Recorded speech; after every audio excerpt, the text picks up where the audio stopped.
It's about, what is that? 26 degrees at 7 in the morning. The slough's frozen over.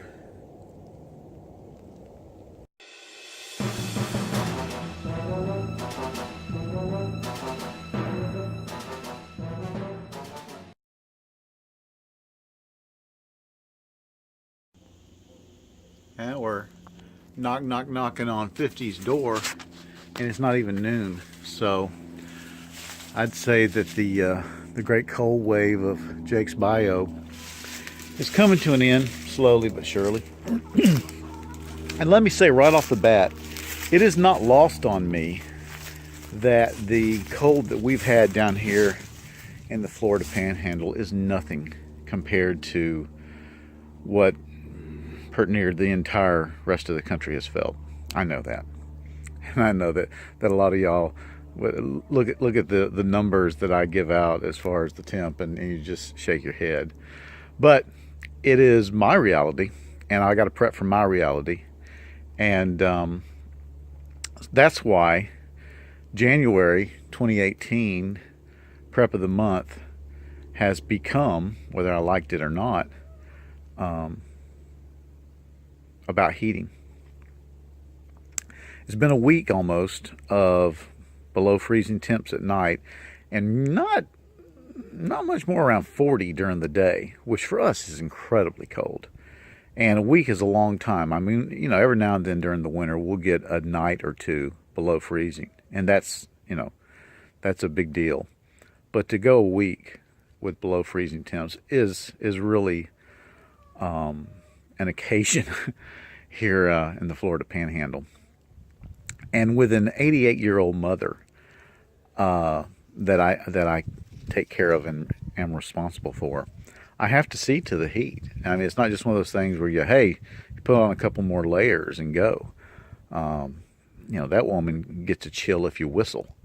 So I have pulled out the heaters that I have, and I've bought a couple of new heaters. And I mentioned the portable buddy that I bought off the shelf at Tractor Supply when it first got cold, and it's done great. I'm really liking it. You can get them for about $79, and I recommend them. This is a Mr. Heater. I don't know what you call this one. Super little buddy that I've had for years. I actually bought that when I was commuting to my cop job, and the old white truck has no heater.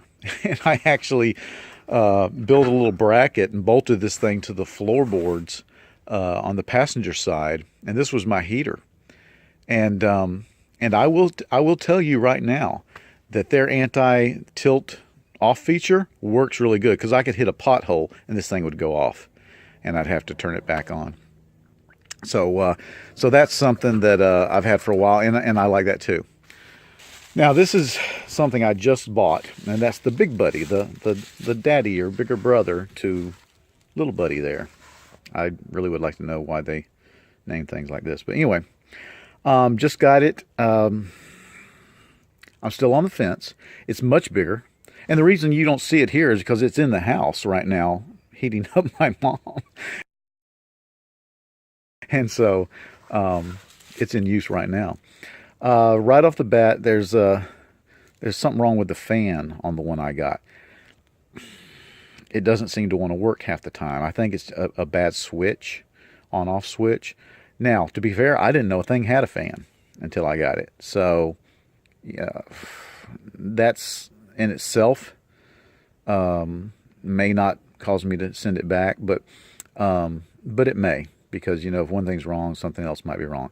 It is much bigger than this one. It has 2 burners. It has 3 settings, low, medium, high. It's huge. It takes 2 of these cartridges at one time. And it would do a good job. Matter of fact, you put that thing on high, and you can't really get close to it as far as just the heat. Now, I don't mean to say, you know, it's so hot it's going to melt anything. It's putting out a lot of heat. So I'm still on the fence of whether I keep it. If I don't keep it, if I send it back because of that switch, I will probably just get another one of these. Either way, I'm going to make sure I have 2 of these larger house heaters and stockpile them for when this kind of thing happens. One thing that's real important once this little cold weather drama has ended and the shelves are stocked again in the stores is to make sure that I replenish my propane stock.